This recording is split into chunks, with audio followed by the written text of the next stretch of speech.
उद्या सर्वपक्षीय शिष्टमंडळ राज्य निवडणूक आयोगाला भेटणार असल्याचं राऊतांनी म्हटलंय। शिष्टमंडळात उद्धव ठाकरे, राज ठाकरे आणि पवार असणार आहे, ही माहिती देखील राऊतांनी दिली आहे। उद्या उद्धव ठाकरे आणि राज ठाकरे शिवाय पवारांची एकत्र पत्रकार परिषद सुद्धा होणार, ही माहिती सुद्धा संजय राऊत यांनी दिली आहे।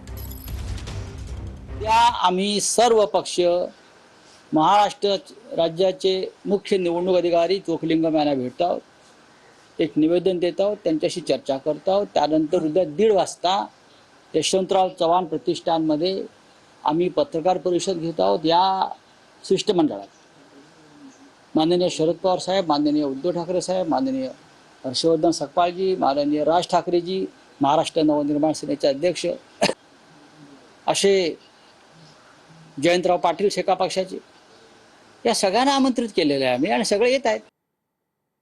तर काँग्रेसला सुद्धा सोबत घेण्याची राज ठाकरेंची इच्छा आहे असंही संजय राऊत म्हणाले। राज ठाकरेंची भूमिका निर्णय नाही असंही राऊतांनी म्हटलं। तर काँग्रेसचं नेतृत्व दिल्लीमध्ये आहे, काँग्रेसच्या नेतृत्वाला इथे निर्णय घेण्याचा अधिकार नाही असंही राऊत म्हणाले। ज्यांचे नेतृत्व दिल्लीत ते दिल्लीत निर्णय घेतील असंही राऊतांनी म्हटलं। आता मी तुमच्या माहितीसाठी ब्रेकिंग न्यूज देतो। येस, तेच आम्हाला स्वतः राज ठाकरे यांची इच्छा आहे अरे वा की आपल्याला महाविकास आघाडीतला घटक पक्ष असलेला काँग्रेसला सुद्धा सोबत घेणं गरजेचं आहे, ही त्यांची एक भूमिका आहे।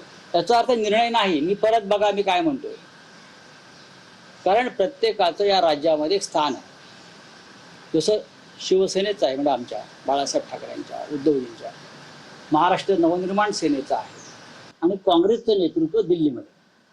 काँग्रेसच्या नेतृत्वाला इथे अधिकार घ्यायचा, कोणताही निर्णय घ्यायचा अधिकार नाही, हे मान्य केलं पाहिजे। जसं अजित पवार किंवा आई तुमचे एकनाथ शिंदे हे निर्णय घेऊ शकते, त्यांचा निर्णय अमित शहा घेतात दिल्लीत।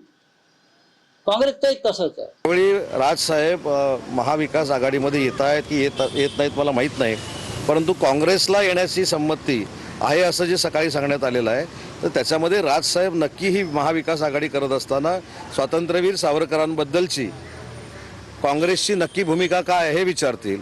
कर्नाटकमध्ये काँग्रेसचं सरकार आहे, जे मराठी माणसाला त्रास देत आहेत, छत्रपती शिवाजी महाराजांचे पुतळे हटवत आहेत, या सरकारला जाब विचारतील, ते काँग्रेसच आहे, आणि त्याच्यानंतर ह्या घटना घडतील असं मला राजकीय वाटतं। संजय राऊत, नाशिकमध्ये तुम्ही संपर्क प्रमुख असताना मोठ्या प्रमाणात गुंडांना हाताशी धरून नाशिकची वाट लावण्याचा प्रयत्न केला होता, परंतु ते नाशिक आता रुळावर आणण्याचं काम देवाभाऊंच्या नेतृत्वामध्ये सुरू आहे। पुण्यातली गुंडगिरी असेल, ठाण्यातली गुंडगिरी असेल किंवा महाराष्ट्रातल्या इतर कुठल्याही शहरातली गुंडगिरी असेल, ते संपवण्याचं काम फक्त आणि फक्त देवाभाऊ करतील।